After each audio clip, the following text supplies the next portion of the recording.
Hola, ¿cómo están? Nos toca el devocional de hoy sábado en Nehemías capítulo 3, del versículo 1 al 16. Ayer veíamos con Omar, con el pastor, cómo Nehemías había logrado eh, juntar, ¿no es cierto?, al pueblo para empezar la obra. Y la clave, que la leímos ayer, pero que tiene relación con lo que vamos a ver hoy día, está en el versículo 17, que como recordatorio dijo Nehemías: les dije pues, vosotros veis en el mal en el que estamos, que Jerusalén está desierta y sus puertas consumidas por el fuego. Venid y edifiquemos el muro de Jerusalén y no estemos más en oprobio. Por lo tanto, tomando eso como introducción, vamos a leer los primeros 16 versículos del capítulo 3 y vamos a estar viendo cómo el pueblo se preparó para construir o reedificar los muros de la ciudad que habían sido destruidos. Vamos a orar para luego estar compartiendo esta parte. Señor, te agradecemos una vez más el privilegio que nos das de poder estar compartiendo hoy tu palabra. Permítenos, Señor, poder estar atentos en todo sentido, Señor, a lo que tú tienes para nosotros. Y te pedimos, Señor, que nos ayudes, no solo para entender tu palabra, sino para que ésta pueda producir cambio en nuestras vidas, Señor. Y de esa manera podamos vivir, Señor, agradándote en todo lo que hacemos, en todo momento. Gracias por esta oportunidad y este privilegio que nos das, Señor, de tener tu palabra y de, a través de tu Espíritu Santo también poder entenderla, poder compartirla, Señor, y edificarnos unos a otros. Gracias te damos en el nombre de Jesús. Amén. Bien. Versículo 1 entonces del capítulo 3 dice: entonces se levantó el sumo sacerdote Eliasib con sus hermanos, los sacerdotes, y edificaron la puerta de las ovejas. Ellos arreglaron y levantaron sus puertas hasta la torre de Amea y edificaron hasta la torre de Haneel. Junto a ella edificaron los varones de Jericó, y luego edificó Jacur, hijo de Imri. Los hijos de Sena edificaron la puerta del pescado. Ellos la enmaderaron y levantaron sus puertas con sus cerraduras y cerrojos. Junto a ellos restauró Meremot, hijo de Urías, hijo de Cos, y al lado de ellos restauró Mesulam, hijo de Berequías, hijo de Meseabeel. Junto a ellos restauró Sadoc, hijo de Baana, y así sucesivamente.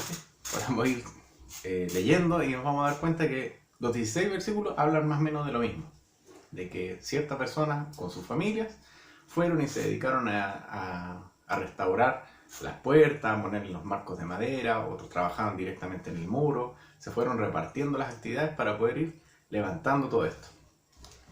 Si lo leíste antes, a lo mejor la pregunta sería: ¿y qué crees que podríamos aplicar de esta lectura para nuestra vida? A primera vista no se ve tan fácil. A lo mejor ahora, escuchándome a mí, también te preguntaste lo mismo. ¿Dónde está la aplicación de estos versículos para nosotros? Pero aunque parezca insólito, la hay. Y es lo siguiente, miren. Como les decía, en estos 16 versículos se enfocan más o menos en lo mismo, en personas que están trabajando para restaurar, en este caso, los muros de la ciudad, levantar las puertas y todo lo demás. La primera cosa que tenemos que entender de esto es que, si bien es cierto, el pueblo estaba haciendo una obra, el objetivo que había detrás de todo esto tenía un sentido netamente espiritual, y es que estos muros cubrían el templo de Dios, bordeaban el templo del Señor. Por lo tanto, todo lo que ellos estaban intentando hacer, si bien es cierto que tenían el bien, ¿no es cierto?, el buen propósito de poder mejorar el estado de la ciudad, tenía ese fin espiritual de poder restaurar el templo y ellos como pueblo también poder sentirse restaurados en su relación con Dios. Entonces, ¿se acuerdan que en la oración del capítulo 1, cuando Nehemías ora al Señor, él está diciendo: bueno, esto es a causa de nuestras transgresiones, de nuestros pecados, de algo que nosotros hicimos mal, y por lo tanto el habernos alejado de Dios nos llevó a esto. Por lo tanto, el poder restaurar todo esto, como les decía, en primer lugar, tiene un sentido espiritual, que es que el pueblo, aunque aquí todavía no lo ha entendido, pero está tratando de levantar correctamente el templo de Dios para empezar a restaurar también su relación con Dios. ¿Y qué otra cosa, que es donde en realidad quiero poner el énfasis hoy, qué otra cosa podemos ver? Miren, en el versículo 1 leímos que el sumo sacerdote, Eliasib, y sus hermanos son los que empiezan la obra, empiezan a trabajar, en este caso, en la puerta de las ovejas. Pensaba yo, por ejemplo, cuando uno va pasando por una calle y están construyendo un edificio, no es el arquitecto el que está preparando la mezcla, ¿no es cierto?, de cemento con arena, con gravilla. No lo hace el arquitecto, lo hacen los maestros. Y dentro de los maestros también hay distintas categorías, ¿no es cierto?, donde hay unos que están supervisando, hay otros que están ejecutando. Después viene, como yo decía, no sé, el arquitecto, después vendrá el ingeniero civil.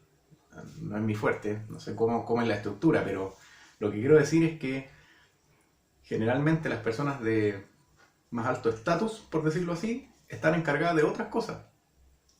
Están viendo la parte económica, cuánto va a costar el proyecto, preocupados de que lleguen los materiales, etc. Y hay otras personas que están trabajando, metiendo las manos, digamos, haciendo las mezclas, preparando. Lo que vemos aquí es que desde el sumo sacerdote hasta el último en esta cadena de, ¿cómo podemos llamarla?, de liderazgo, no sé si es la palabra correcta, pero todos, al final de cuentas, absolutamente todos, estaban con el overol puesto trabajando de la misma manera.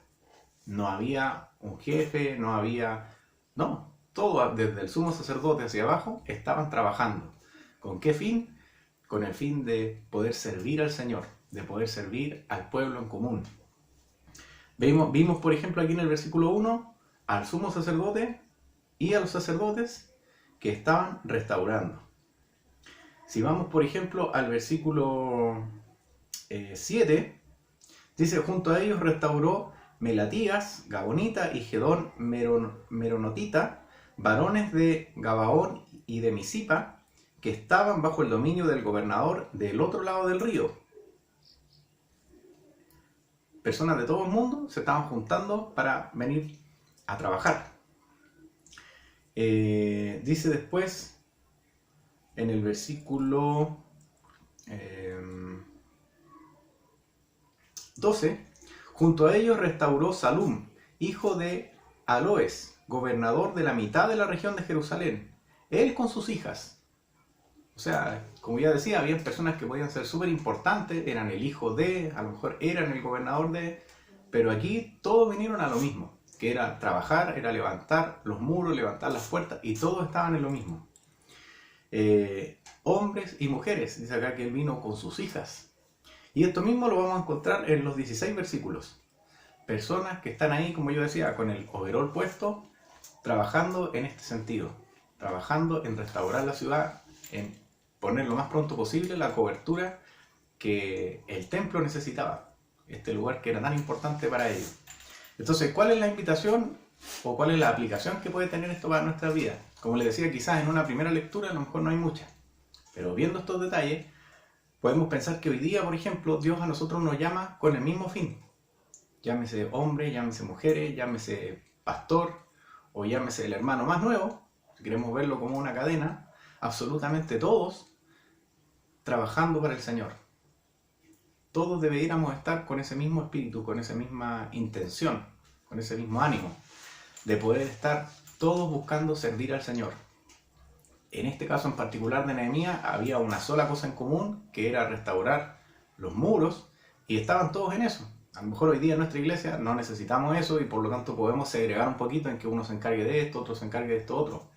Pero lo importante es el ánimo, es la disposición con la que las personas en ese momento estaban haciendo lo que estaban haciendo, entendiendo que era un servicio para el Señor, para poder, como yo decía, darle un sentido de protección al templo y también para ellos, porque el pueblo estaba también alejado de Dios después de todo lo que había pasado. Por lo tanto, esta era la manera de que el pueblo se reencontrara, tuvieran comunión unos con otros, más adelante lo vamos a ver, y también pudieran restaurar su relación con Dios.